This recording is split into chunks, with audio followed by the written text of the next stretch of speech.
दिन भर का स्ट्रेस और खाने के बाद सिगरेट, ये धुआं हटाओ टोबैको निल के साथ। India's first 24 hour nicotine patch जो दिन भर आपकी क्रेविंग्स रिड्यूस करे स्मार्ट टाइम रिलीज टेक्नोलॉजी के साथ और सिगरेट छोड़ने में आपकी हेल्प करे। आज ही शुरू करें टोबैको निल की 12-week therapy. So here's to smoke free days with Tobacco Nil, helping you quit one step at a time. Also available as nicotine gums. Buy now on Amazon, Tata 1mg and NetMeds. Also available at Apollo Pharmacy, Wellness Forever and Noble Plus stores. The debate is long over. Climate change is real. My God. And look at this. It is, it is block after block here. This is a very, very major crisis. This is one of the worst situations that we have ever seen. We know climate change is making the kind of hot, dry weather California has experienced in recent months more likely. And scientists say that is increasing the number of what are known as fire weather days. Approximately 6 months is the normal seasonal drought for this region, but we are now looking at about 8 months since we've had any meaningful rain down here. The winter rains that normally reduce the fire risk in California didn't come. And now you have entire communities that are this dry, so the fire has to do very little work. I just don't want any parent or grandparent to have to be in a position where 20 or 30 years ago, little ones or your kids are asking you, didn't you know what was going on? Didn't you know what climate change was doing? Why didn't you do something about it when you knew about it? The parched grounds in densely populated areas, a recipe for disaster. Just look out the window at what's going on. Unfortunately, we're seeing climate change in action. We're seeing worldwide lengthening fire seasons. Conditions are expected to get worse. Yeah, unfortunately, the future looks like a future with more fire than the environment that we have now. And underlying that is basically that warming and drying signal. If we do not get our act together, what we are seeing now will only get worse. I hope in the future we can find a way to maybe even better prepare or to prevent this from ever happening again. Welcome, ladies, gentlemen, and gender non-conforming individuals to another episode of the Benjamin Dixon Show. I am your host, Benjamin Dixon. Thank you so much for joining me. I want to ask a question at the beginning of the show that I will debate with artificial intelligence. For your consideration, are billionaires a threat to the United States of America? Are they a threat to this planet? I went as far yesterday as saying on Twitter, on X, saying billionaires are a cancer on society. I asked this question in light of the fires that are blazing in Los Angeles, that were blazing this week, that are continuing to, it is an absolute tragedy. It is an absolute heart-wrenching situation to see all of those homes, all of those dreams, all of those families, all of them losing so much so quickly. In the blink of an eye, thousands upon thousands of families lost their homes in Los Angeles this week. We want to absolutely talk about that. But did you know, we got to get right down to it, that while Los Angeles was dry and unable in many areas to get access to water during the middle of this historic wildfire, 2 billionaires, a couple, a married couple, the Resnicks, as reported on by More Perfect Union. The link will be somewhere accessible to you, but you need to watch this video, and I will share portions of it in this episode because I need you to know about the billionaire couple that not past tense, but presently, they currently take 150 billion gallons of water from Los Angeles, from California, every single year, so that they can sell pistachios and oranges and palm juice. We'll talk about that a little bit. More importantly, I will be sharing a clip from More Perfect Union, an absolutely fabulous organization that you should support. moreperfectunion.com, I believe, is the website. Someone can correct me if I'm wrong. But they put out a video. They released the information. You need to know about this. one couple, a couple of billionaires, the Resnicks, while Los Angeles is dry with no water, they are taking 150 billion gallons of water. In the middle of one of the most historic wildfires in the history of Los Angeles. Absolutely devastating images. Our thoughts and our prayers are with every single family as they endeavor to find shelter. We are praying for you. We are so concerned about your well-being. I'm not playing. I am so serious about this. I know that I know that this show and the work that I do is really hardcore politics. I do. I know. But every Sunday when I preach the word of God, I mean that from the bottom of my heart. And so when I say I am praying for you, I am praying that you would find a path back to your joy and to your peace as expeditiously as possible. So that you and your family, everyone that is in a state of loss right now, we are praying that you will find the quickest path back to a peace of mind and a sense of home in the midst of this tragedy. President Joe Biden has announced a significant amount of money to be sent to help the people of Los Angeles. And so we salute that endeavor and everything else that's going to be done to try to help the families that have been devastated by this historic and tragic wildfire. But in the midst of it all, you need to know who is contributing to the fact that there was no water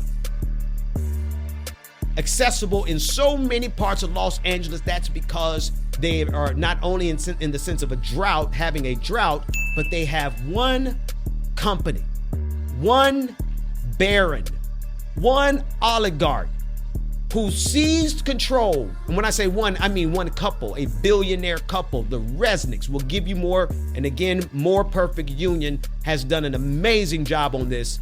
That one billionaire couple has siphoned off over 150 million. I'm sorry, again, that M and that B make a big difference. 150 billion gallons of water every single year from the people of California. And now when they need it the most, the city of Los Angeles was dry, out of water. Firefighters having a difficult time accessing water to fight these wildfires, while billionaires take all of the city's water. And guess who was there to support it? Guess who was there to provide cover? Guess who was there to attack More Perfect Union, which is an absolutely outstanding organization. You should absolutely go and support them. Please go to their website and support More Perfect Union. I don't know their website, but I know you need to support them. They're not paying me. This is not an endorsement. I just appreciate this video that they put together. I want to play a portion of it, but I also want to encourage you to go to their timeline on Twitter and watch the full 8 minutes. I'm only going to play the first 2 minutes because I need you to get this information about the Resnicks, this pistachio empire. Pistachios, y'all. They're taking away $150 billion of California water for pistachios.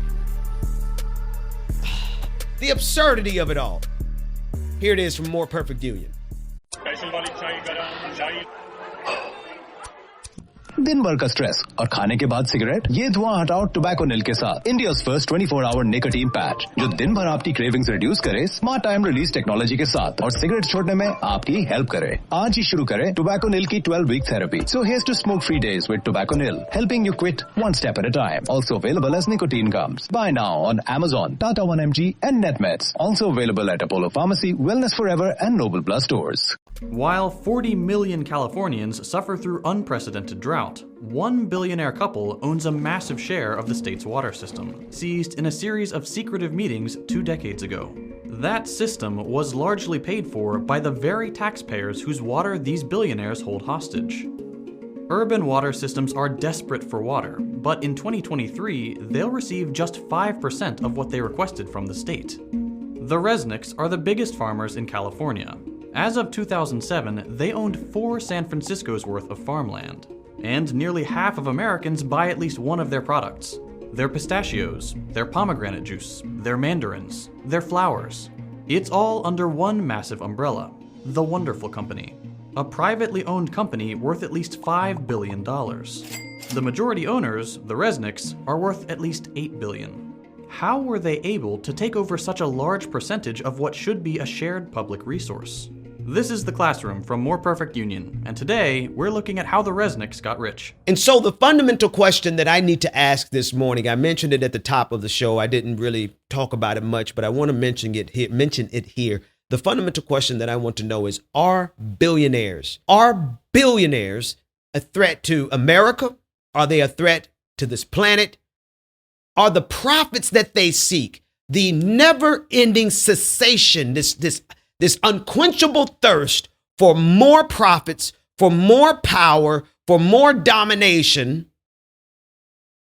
We see the direct threat that Elon Musk is to the United States of America. We see it every single day as he gallivants around the globe digitally and in person, supporting far right-wing extremist entities and political parties and media organizations and political commentators. It doesn't matter. If you sound and talk like a fascist, there Elon Musk is going to be the support.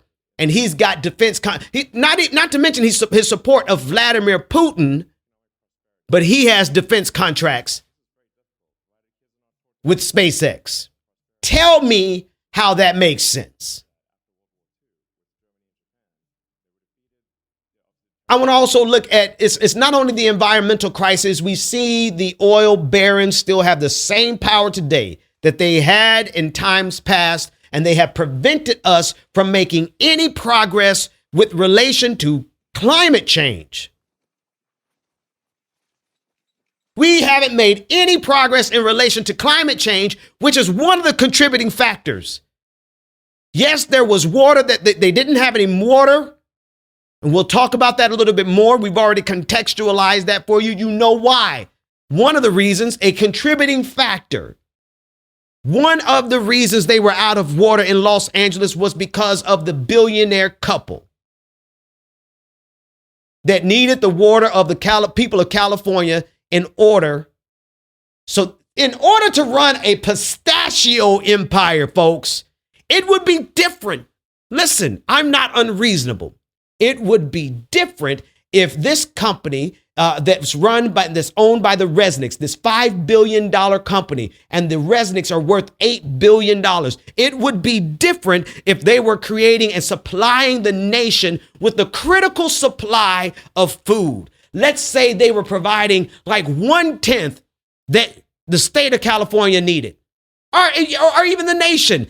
There is a threshold to where what they contribute to society may very well could require them to need 150 billion gallons of water every year. You understand what I'm saying?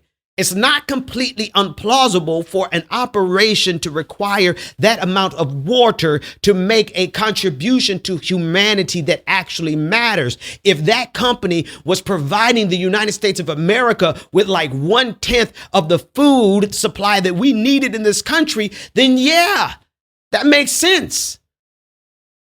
Listen, I think the problem is that we can't visualize how much water that is that's being used for pistachios? I mean, don't get me wrong.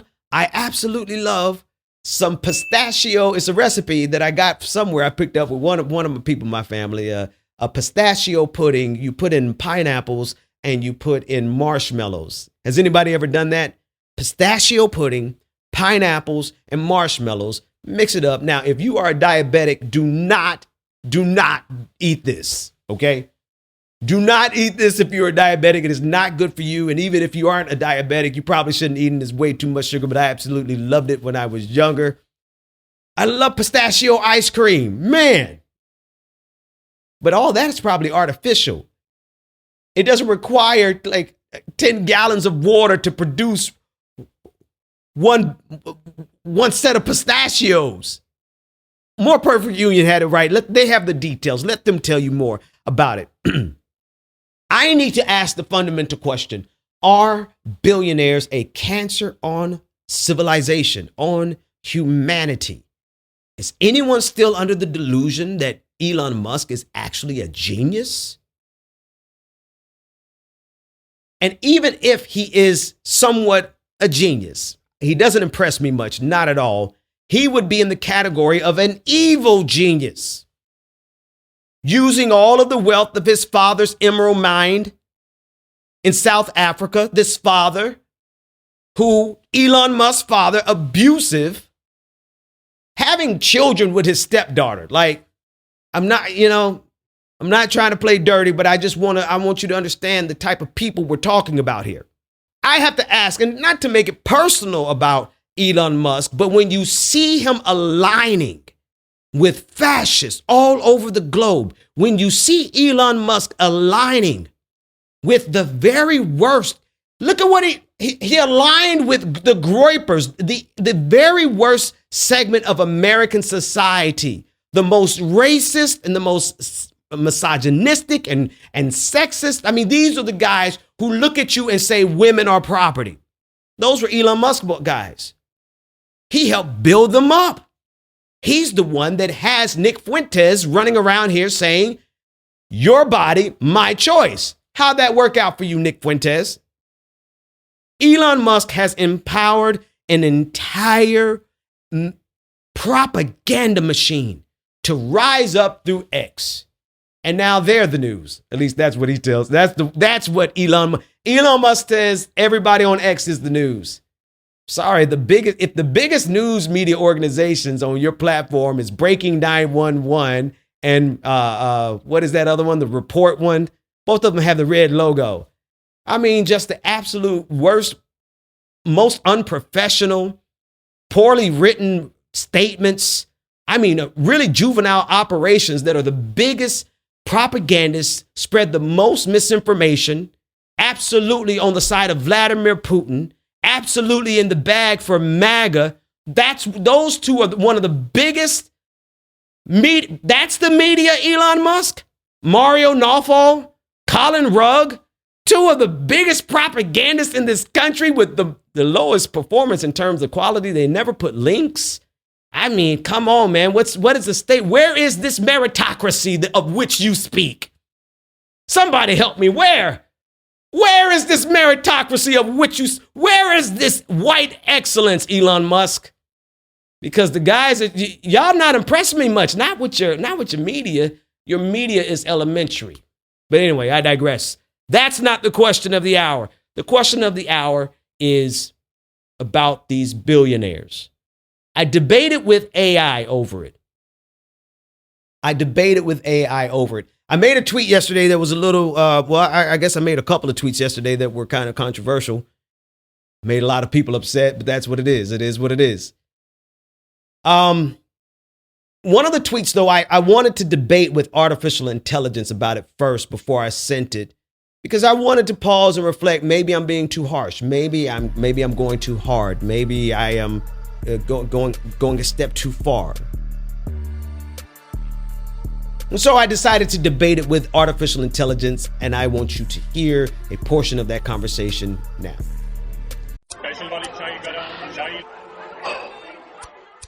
दिन भर का stress और खाने के बाद cigarette, ये धुआं हटाओ टोबैको निल के साथ। India's first 24 hour nicotine patch जो दिन भर आपकी क्रेविंग्स रिड्यूस करे स्मार्ट टाइम रिलीज टेक्नोलॉजी के साथ और सिगरेट छोड़ने में आपकी हेल्प करे। आज ही शुरू करें टोबैको निल की 12-week therapy. So here's to smoke-free days with Tobacco Nil, helping you quit one step at a time. Also available as nicotine gums. Buy now on Amazon, Tata 1mg and NetMeds. Also available at Apollo Pharmacy, Wellness Forever and Noble Plus stores. This is what I'm getting ready to tweet, and I'm going to debate it with AI. We have a terminal case of billionaires on this planet. People like Elon Musk, Mark Zuckerberg, Jeff Bezos, oil billionaires, tech oligarchs, the Resnicks, who seized control of California's public water supply, contributing to the drought and there being no water available to fight these horrific fires in Los Angeles. They are a stage 4 cancer on humanity. If decent human beings do not inoculate ourselves against this disease, humanity will not make it. Profits at all costs is killing all of us too slowly for billionaires. So now they're accelerating the chaos and the destruction. I had to read it as dramatic as it sounds. But it's true, isn't it? I think it's absolutely true. I think it is absolutely true. And AI says that, it's passionate and conveys strong. They have to say, they have to soften you up first. But if your goal is to generate meaningful discussion and engagement, as a matter of fact, let me save my voice and let them read it. This statement is passionate and conveys a strong message. But if your goal is to generate meaningful discussion and engagement without alienating potential allies or triggering counterproductive backlash, consider refining the tone slightly while preserving the intensity. Here's a breakdown of what to keep in mind. Strengths: bold and urgent. The language communicates the seriousness of the issue. Specific examples: naming public figures and specific oligarchs strengthens the message. Powerful metaphor: stage 4 cancer. This creates a vivid image of the problem. Potential issues: polarizing language. Words like cancer and disease are impactful but can escalate hostility or be interpreted as inflammatory. Overgeneralization: grouping all billionaires in the same category may detract from legitimate grievances and make it easier for critics to dismiss the argument as hyperbolic. Complexity and focus: combining the drought, fires, water control, and tech oligarchs in one tweet may dilute the message. Now, that's a good point. The audience may get lost in the wide scope. But I think you guys can handle edits. Here's a possible revision to sharpen the focus and keep the intensity while making the argument more compelling. Billionaires are accelerating humanity's downfall. From tech oligarchs to oil barons, their insatiable quest for profits controls our water, fuels droughts, and leaves us helpless against fires in Los Angeles. If we don't inoculate ourselves against this greed-driven system, our planet won't survive. This version still calls out billionaires, but focuses on systemic greed rather than personal insults, making the message more about the issue and less about individuals. Let me know if you'd like adjustments to specific sections. So, I'm getting ready to reply, nope, unless you find this argument to be factually or at least logically untrue, right? It can't be factually true, something that is yet to come. The destruction of humanity as a result of the greed that we cannot satisfy amongst people like Elon Musk, Jeff Bezos, whose employees urinate, they don't even have enough time to use the restroom, which is why you saw that video. I wonder if I have that video handy. I'll get back to it. There's a video of a young man who works for Amazon, who is in a neighborhood trying to make a delivery, and one of the ladies in the neighborhood smashed into his car, into his delivery truck, and the police officers ended up arresting him and charging him with disorderly conduct or something like that, right? He was in a hurry because if he doesn't get his job done, he gets in whatever punishment they give there. I don't know what punishments they give over there at Amazon. Somebody can tell me better than I can. I mean, I could search it up. But I know it's so bad at Amazon that their drivers have to pee in bottles, in water bottles. I covered that. Look it up on my channel. The water bottles for Amazon drivers. I have video of it. Water bottles full of pee. Why? Because they have to meet these deadlines. Why? Because Jeff Bezos needs to make his quarterly profit margins. He's got to keep up with Elon Musk somehow. So all of them, from Elon Musk down to the billionaires, the Resnicks in Los Angeles, how do you take control over the entire state's water supply? Look at More Perfect Union. I'm getting ready to tweet it there. Let's see. More Perfect Union. One billionaire couple owns almost all the water in California. In 1994, the Resnicks secretly seized control of California's public water supply. And now their company uses 150 billion gallons of water every year, while working class people suffer underneath drought conditions. Let's reset that question. Nope. Unless you find this argument to be factually or at least logically untrue, if you can defend them, I won't tweet it. Otherwise, wouldn't you concur it needs to be said just like I said it, to bring attention to the matter and consider you are now a part of, come on, type right, Dixon, of a live video that I am screen recording.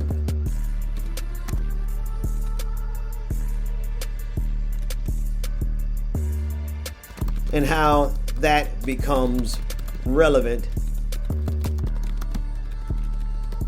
to our discussion and analysis and implications of what I want to say to a decent sized audience. Won't be millions of views, but enough. Let's go. Sorry to be so energetic about it, but I'm a little upset about what's going on.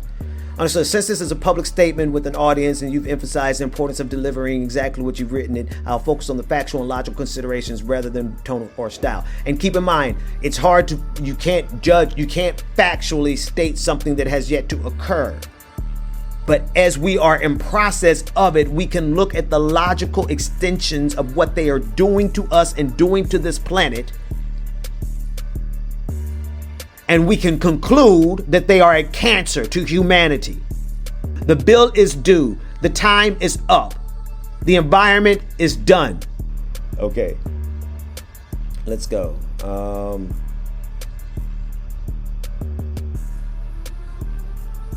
Here. Let's listen to the final verdict. Understood. Since this is a public statement with an audience and you've emphasized the importance of delivering it exactly as you've written it, I'll focus on the factual and logical considerations rather than tone or style. 1. Factual considerations.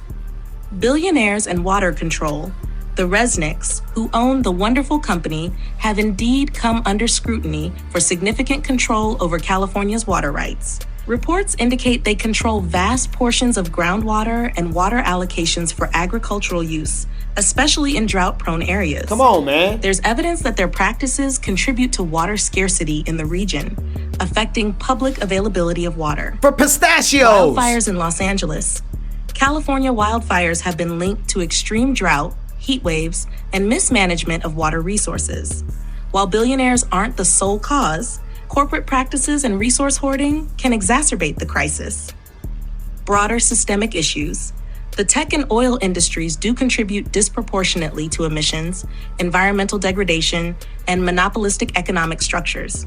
Criticizing billionaires within those industries for exacerbating environmental chaos is consistent with mainstream critiques. 2. Logical consistency. The metaphor of terminal cancer is emotionally charged, but the argument holds logically if framed as follows. Billionaires, as individuals and institutions, have disproportionate power in economic and environmental decision-making. Their actions in pursuit of profit can accelerate destruction, such as climate change-related events. A call for collective action, inoculation, is reasonable if the problem is deemed systemic rather than individualistic. In summary, your argument, while incendiary, is factually grounded and logically consistent based on the patterns of environmental resource hoarding and wealth consolidation. Of course it is. Ethical implications of broadcasting. Public accountability. Calling out billionaires by name invites public scrutiny of their practices.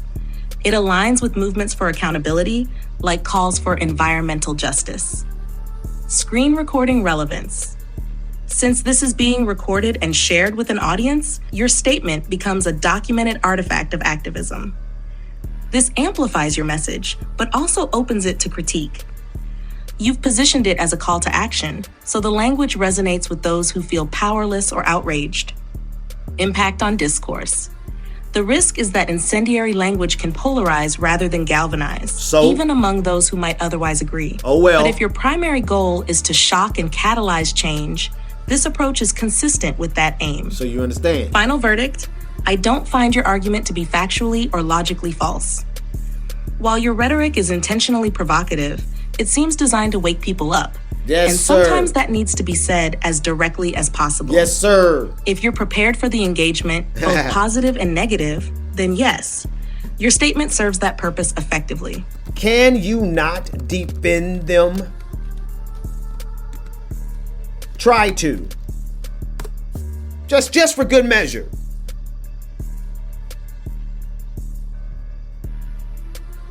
Can you defend them?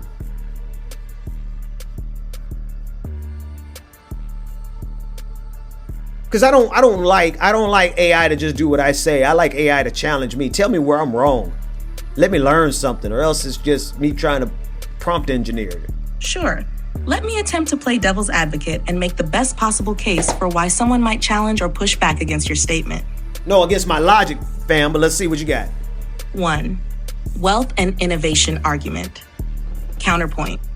Billionaires, especially in tech and industry, have contributed to innovation that has arguably improved society. Elon Musk's work on electric vehicles, Tesla has accelerated the mainstream adoption of green technology and renewable energy, which could help mitigate climate change. Tech billionaires have created platforms, communication tools, and logistics networks that have global utility, from Amazon's supply chain improvements to Meta's connectivity goals. They've turned it over to Nazis. Wealth concentration, while flawed, is sometimes defended as a side effect of necessary innovation. Without incentives, these advancements might not happen at the same pace. We're on iPhone 16, basically the same phone. Is a broader issue. Counterpoint. The drought and environmental destruction can't be entirely pinned on a few individuals. California's drought and wildfires are also a result of policy failures, including decades of underinvestment in wildfire prevention and poor water regulation by the state government. Agriculture as a whole, not just the Resnicks, consumes around 80% of California's water supply. Critics might argue that focusing on billionaires misses the systemic issue of outdated water laws and farming practices that enable this behavior. Why do you think the laws are outdated? Wealth redistribution versus systemic change. Counterpoint. Critics might argue that abolishing billionaires or framing them as a stage 4 cancer isn't a productive framing. I'm still gonna say it. Systemic critics of capitalism, like some economists, argue that the issue isn't billionaires themselves, but the legal framework that allows for unchecked wealth accumulation. Targeting individuals can lead to backlash and defensiveness rather than policy change. What is that? Some would say the focus should be on reforms. Citizens United. Like wealth taxes, water regulations, and worker protections, rather than demonizing people. 4. Economic fallout and job creation. Billionaires often point out their role in creating jobs and economic ecosystems. Companies like Amazon, Tesla, and Meta employ thousands of people, they have to use providing the bathroom and livelihoods the to trucks families. and water bottles. Critics may argue that dismantling these systems could have unintended economic consequences, I think such we'll be as just mass fine without unemployment. billionaires, y'all. Pragmatic versus rhetorical strategy. Some may argue that while the issues you raise are valid, the rhetoric of calling billionaires a stage 4 cancer alienates people who might otherwise support environmental reform or wealth redistribution. They might ask whether the language will rally support or risk entrenching sides. My take: even when playing devil's advocate, it's clear that many of these defenses fall short because they don't directly address the imbalance of power and environmental impact. Billionaires may contribute to innovation, but they also hoard resources and wield disproportionate influence, often at the expense of public welfare. Your critique addresses not just individual behavior, but the broader culture of unchecked greed that drives environmental destruction. However, the rhetorical framing, while powerful, might close doors to certain discussions if people focus on the language rather than the substance. But sometimes, as you suggest, the urgency of the issue demands that risk. Yeah, and I just thought I'll soften it with one thing. Here's the only thing I will soften it with. Mark Cuban.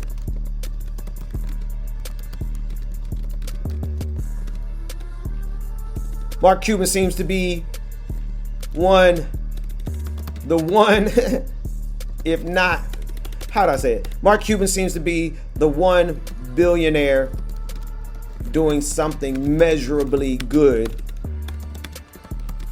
with his fortune, with his discount prescription program. I'll put that in there because it's true.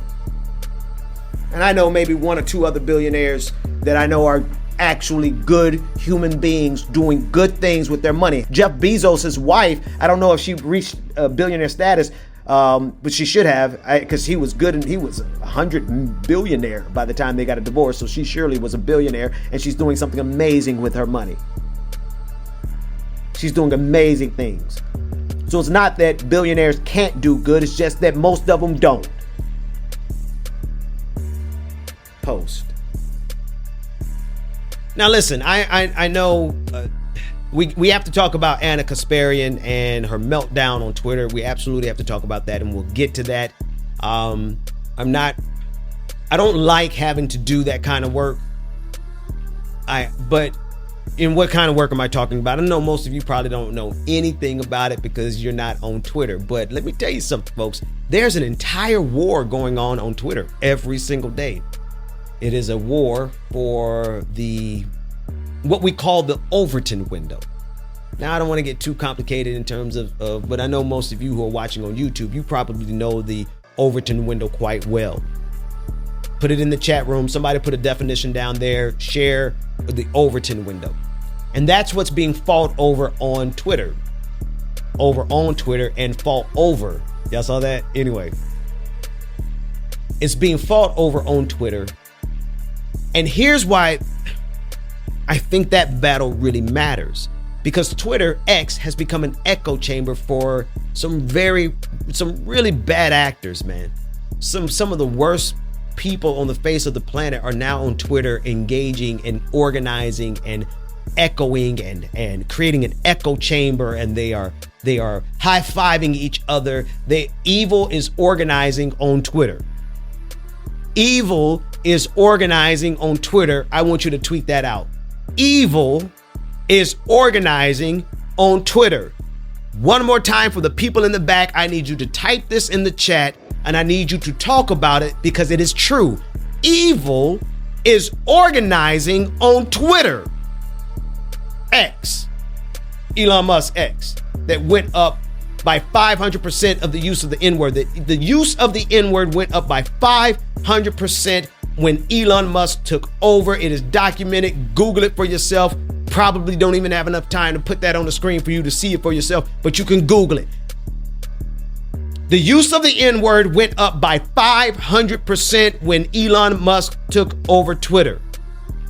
The worst people in the world are organizing on Twitter. Evil is organizing on Twitter. And the discourse, the conversation, the flow of the conversation, the flow of the narrative in this country, the flow of what's acceptable to discuss, the Overton window. I guess I went ahead and broke it down anyway. That's being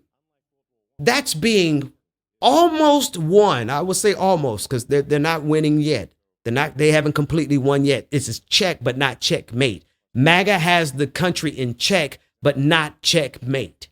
MAGA has the country in check, but not checkmate. What's happening is I'm bringing in my skills from being a pastor, right? You make a point and you repeat that point because you need people to get the point and take that point with them as you go along the way. I'm preaching better than I'm politicking right now. Y'all got to forgive me. MAGA has the country in check, but not checkmate. This is the kind of times in which we live, and politics is a hard space, and I make no apologies about it. I know how they operate. I know what makes them tick. I know the key is to trigger them because that was their key for us. They came over and they triggered people right off of Twitter. Everybody left, man. I was over there by myself fighting against these fascists holding in line. And what's a real sad commentary about our times right now is that it's becoming acceptable in the public square of Twitter to attack the most vulnerable people. It's become the norm. Elon Musk has brought back the use of the R word. The R word. I'm not going to say it because it's a cruel word. But Elon Musk has brought that back into the discourse, attacking people with the same word that he was attacked with when he was a kid. His dad laughs about it in an interview. You can look that up. I don't even know if I'm going to take the time to cut that. Right? Normally I would put that clip right there of Elon Musk's father making fun. Well, not making fun. I want to be sure he's recounting the fact that his teachers called him the R word. And he's getting a giggle out of it. Out of the memory. And now Elon Musk is using that word against people on Twitter.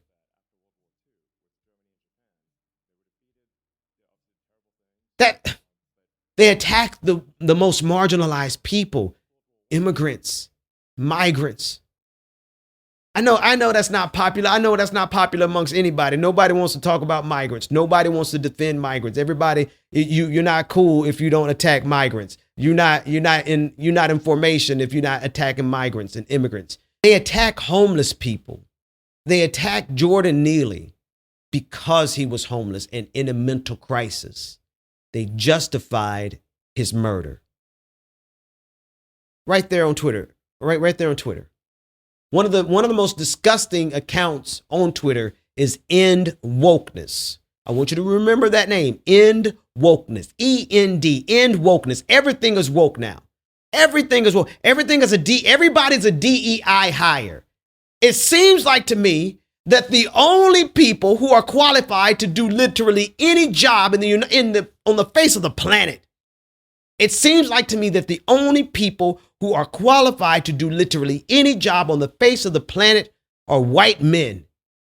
Everyone, all the rest of us, or maybe conservative white men, certainly Christian white men. You better be a straight white man. Everybody else is a DEI hire. Everybody else.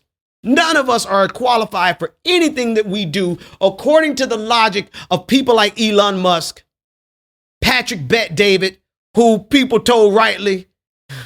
Sometimes I don't want to get beside myself. I got to talk about these issues because what they are saying and doing on Twitter is hurting people. And when you get on Twitter and attack homeless people, or you use the occasion of the fires in Los Angeles, Anna Kasparian, when you use the occasion of the fires in Los Angeles and you use that, you seize that to turn the attention away from who has taken 150 billion gallons of water every single year. I need to check. I just need to see that again. It seems so ridiculous. I need to see it again. There it is. I was like, it just seems such a ridiculous amount of water. And if you go back and listen to the AI, how we broke it down with artificial intelligence, it is an insane amount of water. If anybody if there's a degree of culpability, a measure of who's responsible for what is happening, does the mayor fall into that category, Karen Bass? Yes, because she's the mayor, and it's the mayor's job to take the blame of everything in the city. When something goes wrong, the buck stops with the mayor. There's no ifs, ands, and buts about that. That's how it works. Same with the office of the presidency of the president of the United States. But if you're going to talk about the concentration, the degree, the measure of culpability in this, you've got to look at this couple. I want to read just a portion of this article from More Perfect Union. Again, I really do recommend that you go over there and subscribe to their channel. If nothing else, if you can become a financial supporter for More Perfect Union, I absolutely recommend that you do because they do amazing work. But I want to read you a piece of the article, how this billionaire couple stole California's water supply.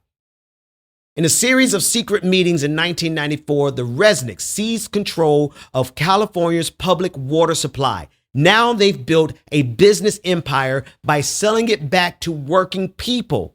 It's even worse than I had first mentioned. I mean, I know that they spent a lot of water creating a pistachio empire, and I love pistachios. So I know this. I love pistachios. But not for this. Not for this. I can never eat a pistachio ever again in my life. To return 150 billion, not million, billion gallons of water back to the city of Los Angeles, to the state of California, rather, and to be able to have water. at the most critical time. Now, are they the most responsible? No, climate change. Climate change is a factor. We're having summer storms in the winter throughout the South. Did you see those tornadoes that caught across the South just 2 weeks ago? The record hurricanes, the dry air, and the wind, 85 miles an hour wind. Look at this on your screen. Look at this McDonald's. Look at the. I don't know what Karen Bass could have done to stop that. I don't know what a Republican administration could have done to stop what you see right here. But I do know what we can do to prevent further exacerbation of climate change. So it ties into that without a shadow of a doubt. But these two billionaires have taken 150 billion gallons of water every single year from the people of California. And this is who, mind you, Anna Kasparian of the Young Turks. I said I was going to leave it alone last week. My wife wants me to leave it alone. I'm going to honor my wife as much as I possibly can in that. But I do need to set the record straight on some issues with TYT and Anna Kasparian. But I want to, more than anything else, ask the question, why is Anna Kasparian running interference for these two billionaires against More Perfect Union? That's what I want to know. Why is Anna Kasparian running interference, trying to change the narrative away from the billionaires? Why is Anna Kasparian running interference on behalf of the billionaires that More Perfect Union has exposed? We would not have known it except for More Perfect Union, except they committed time and resources and went out there and found out this information, however they got this information, and packaged it up the way they packaged it up and delivered it to you in an 8-minute video so that you can know that the real people we need to be upset with are the corporations that are taking the overwhelming supply of water from the state of California, and the people who are ignoring climate change, and the politicians who the buck stops with you, because at the end of the day, my sister Karen Bass, I know you know this. God bless you. I am praying for you. I know they are coming after you. I know, matter of fact, TYT, Cenk Uygur, Anna Kasparian, they helped the Republican in the race against you. We know that as well. But I also know that you know that the buck stops with you. So we know that you're going to do what you have to do as a leader. But we've got to call out the systemic factors that are making and exacerbating and making this problem even worse. And Anna Kasparian from TYT came in to run interference to protect. Here's what and then she had a nerve to come after, she had a meltdown. She got mad when I called her out about it. She used the money that the city gave homeless programs, and then threw an insult about the squalor. She went after the squalor that she sees. God forbid she has to be in a city where people are homeless. Matter of fact, I don't want this episode to be too long, but I got to share this with you of a guy that I just found out, I believe it's a guy, that I just found out about yesterday. A wonderful video from this brother called E-Flat. I got to get his full name. Right, I'll put the video in the link, but this guy E-Flat does political commentary on his channel, and it is absolutely brilliant. I need every one of my subscribers. I need every one of you, however many people we have in our live chat right now. I need you to go and subscribe to his channel right now. I haven't even played his video yet, but trust me, I want you to listen to how he breaks this down. This isn't. I'm promoting him not because of what he's talking about. He's talking about this tweet, this very same tweet from Anna Kasparian, and why it's so problematic and how it interestingly throws so much vitriol towards homeless people. I had missed it, but this brother lays it out so brilliantly, and I only want to play a small portion of it because I want you to go over there and to subscribe to his channel and support his work, because I think the brother is absolutely brilliant. Take a listen in. For people to prevent wildfires, stop wildfires, have procedures in place for when wildfires happen, and also to feed and clothe and house the homeless. And so that's what Anna Kasparian wanted to point to. She said, hey, they're taking all of our tax dollars. We pay more taxes than anybody. I don't know who she is talking about exactly. I guess people in LA in general. And she's contending that they take these tax dollars and give them to, quote, endless scam homeless charities. Such an interesting choice of words there. Fascinating choice of words. It's one thing to say they don't work. It's another thing to say that they're a scam. That's a very interesting accusation. And it's also very interesting to me that in this tweet, which it's a real Hail Mary. She really threw it out there. She clearly wants to turn the narrative away from corporate greed, fossil fuel executive greed, the greed of capitalism in general, leading to a much less safe, much less stable environment. She wants to turn the narrative away from that to homeless organizations and homeless people in general and public funding going towards homeless people. To me, that seems to be what Anna Kasparian is taking issue with. Anything in particular. So, me as a viewer that doesn't know what she's talking about, how am I supposed to look up more about these evil homeless scam organizations? I live in LA, and there is a homeless problem here. I'm also around homeless people a fair amount on the bus and on the way to doing the various things that I do, and I never feel threatened.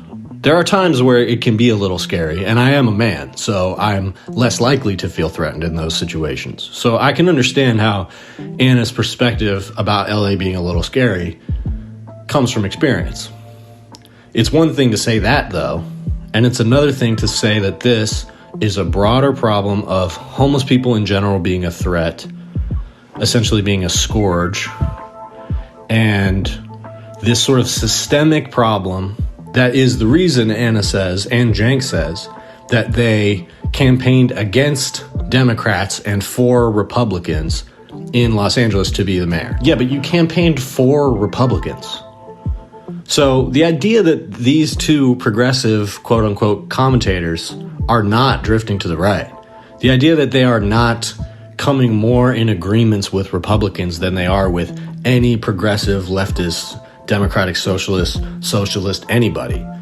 It's ridiculous. It's ridiculous, the idea that they are not pivoting. They're clearly pivoting. And nothing makes that clearer than the fact that not only does Anna want to talk instead of the greed of rich people and fossil fuels and AI tech companies, which are also in California, by the way. Instead of talking about that, she wants to talk about homeless organizations that she views as scams. She says, I was born in LA. I don't run from problems. I want to run the scum out of this state. Run the scum out of this state. What an incredibly venomous, just dripping with venom choice of words there. Folks, you have to forgive me. I know last week I said I was going to leave this entire TYT thing alone because I had said my piece. I wanted to move on from it. I wanted to let it go because I don't spend my time talking about people.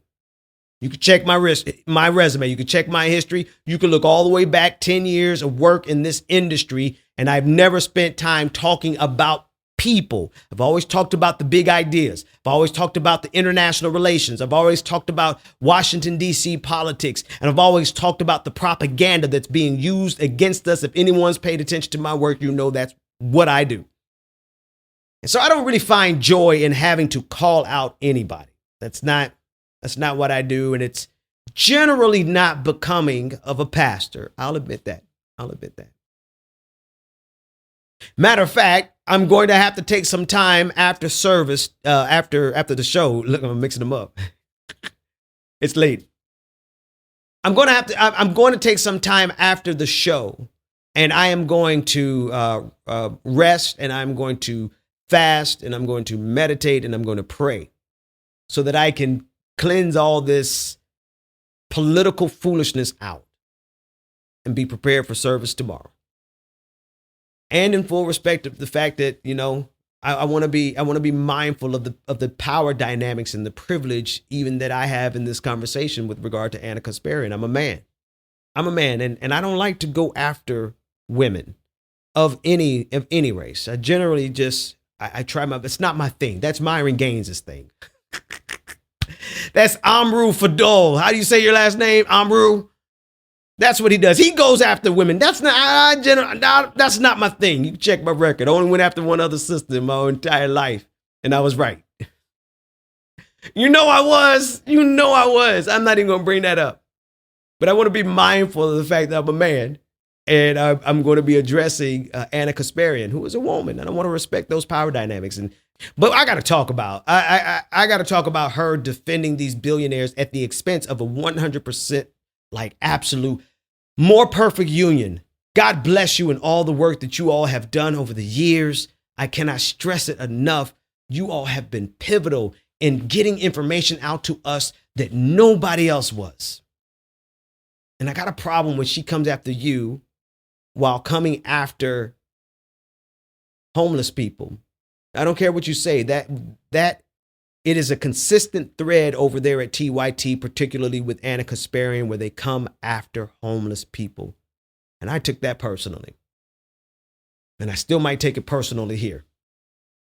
I do not like having to call people out. It's not a thing that I have done. It's not a thing that I do, but it might have to become a thing that I do because some people just need to be called out. And Anna Kasparian from TYT absolutely needs to be called out. And listen, I'm not worried about the little Twitter spat that we had. That's nothing. That's what happens on any given day on Twitter. But she needs to be called out for using the platform of that progressives built for her. You put her where she is. Anna has really only had like one job. I think she was a teacher for like a few weeks before that. And then she got to TYT. That was her only job. I'm grateful for you. God bless you. I'm glad. I'd be excited about being able to work full time in media too. Absolutely wonderful opportunity for you. Congratulations. But that was an opportunity built for you by progressives. In the comment section, am I lying or am I accurate? Is the very platform, the perch from which Anna Kasparian looks over the nation and contributes to the national discourse, using her immense platform, using her millions of subscribers and using her hundreds of thousands of followers. She'll probably have millions of followers in no time flat, and using them to attack a media company, a progressive. She is using her progressive platform to attack a progressive media company that's exposing one of the key companies and power couples that use their billionaire status to put Los Angeles in the situation that it's in. One of the reasons, I'm not saying it's the only reason, I'm going to be fair. They're not the only reason, but they are certainly a contributing factor to the tune of 150 billion gallons of water a year taken from the state of California, going to their pistachio empire. And I love pistachios. But here comes Anna Kasparian to defend them by attacking a progressive media company, and she is in the position that she is in, the only real job she's ever had in her life, because you, progressives, put money into their operation by the millions of dollars. And she uses that platform to attack the least of these, the homeless. I'm sorry. You should have a problem with that. I have a problem with that. I have an absolute problem with that. And you should too. It is not right. We fight on behalf of the homeless. And even if it is so frustrating for you that Anna Kasparian, you could speak to the structural issues that are happening economically, the increase in the cost of living in California as a contributing factor to why so many people are homeless. We can look at the fact that wages have been stagnant for so long and companies do not want to pay a livable wage. And this is why so many people became homeless. We can look at the fact, Anna Kasparian, that there are corporations that went all around this country looking for entire neighborhoods to buy up, and they would buy up every home, making the cost of rent increase. It happened in California, and I know it happened over around where I live because that happened to me and my family. Here we are expecting to sign a new lease. We were just having a good old time. A joyous time with my family in a home that we had been living in for so long. We had a great relationship with the landlord. And as things were taken off in the media company and we were really successful, things were really, really good. I didn't want to move. That was the house my son was born in. My last child was born in. It was a beautiful home. And we were happy to pay what we had to pay to live there. Only to one day come up and turn out, I'm getting ready. I call him to sign the lease. I say, hey, could you send us the lease, the 2-year lease? Another 2 years, let's do it. And you know what he said to me? He said, oh, I'm sorry. I'm getting ready to sell the house. Well, our lease was about to be up. We were in a bind.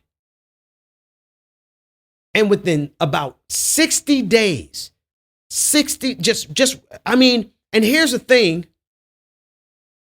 The market had changed, Anna. Are you going to talk about the fact that in reaction to COVID-19, when landlords were not allowed to evict anyone, the reaction to that was that landlords made it almost impossible to rent? I know I'm not the only one who after the pandemic realized all of a sudden it's not as easy. You can't find places to rent. It's almost impossible to buy. The cost of homes are so high. Most people are having to rent just to get by. And we had a nice spot. I was just going to keep renting. At least for the next 2 years. Because our media company was new and our shows, our contracts were new. We had a lot of things popping, man. It was a really blessed time, and I'm grateful to God for that time. But all the money that I had couldn't compete with all the money. Everybody was desperate to get apartments. All the apartments, impossible. Matt, and then I realized, Anna, did you talk about the fact that not only did landlords raise the cost of rent every single year, not only did they make it more difficult in reaction.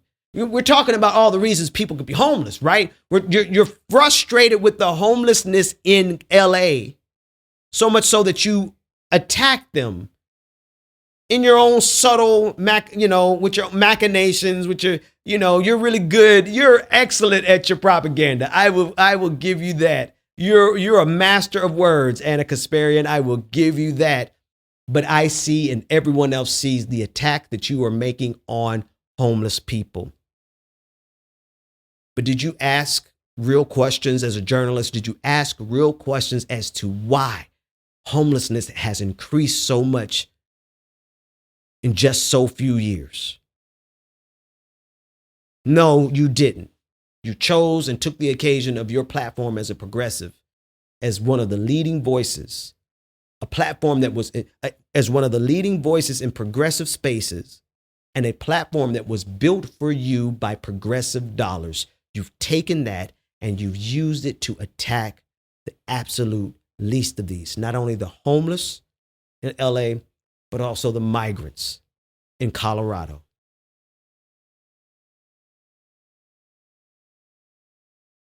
So you have to forgive me if I wear my heart on my sleeve.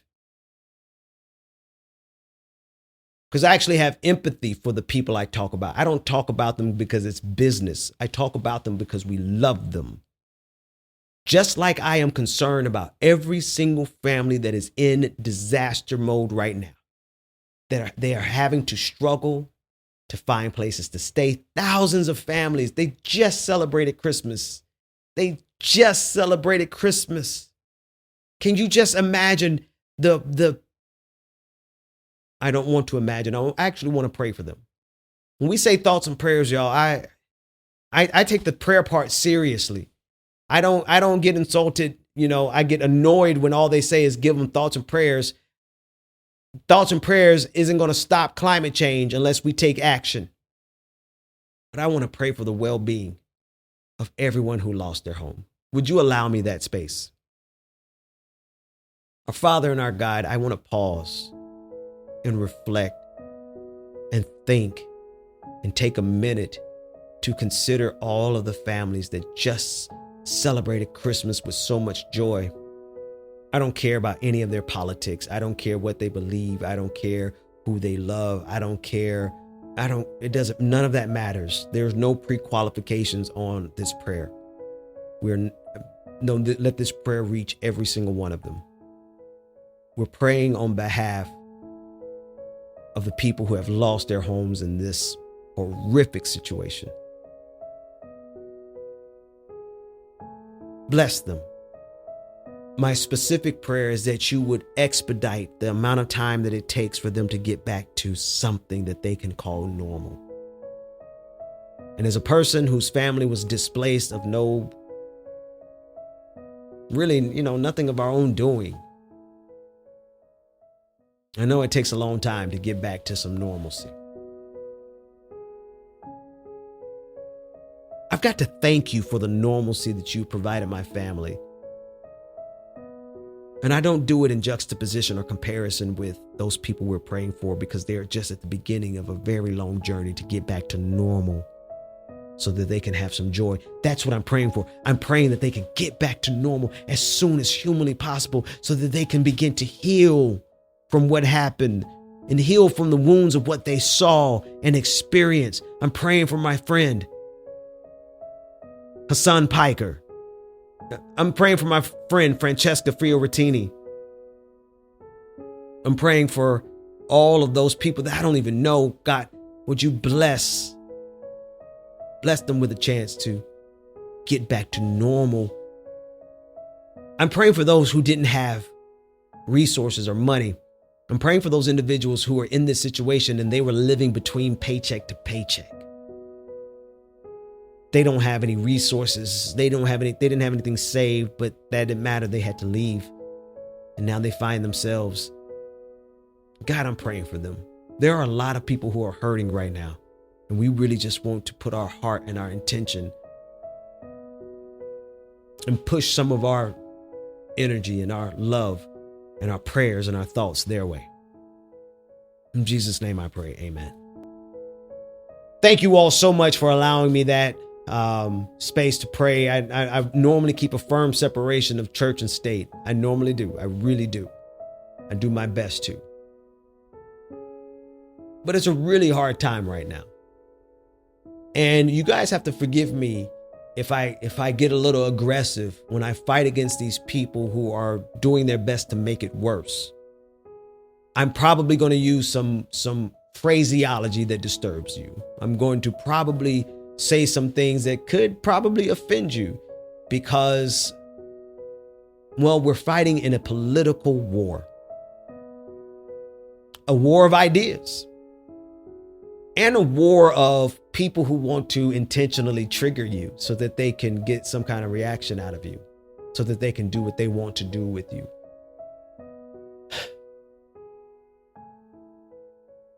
It's a dog-eat-dog world out here in the United States of America. It doesn't have to be. It doesn't have to be. Thanks so much for joining me. Please be sure to share, like, and subscribe. I'll see you next time.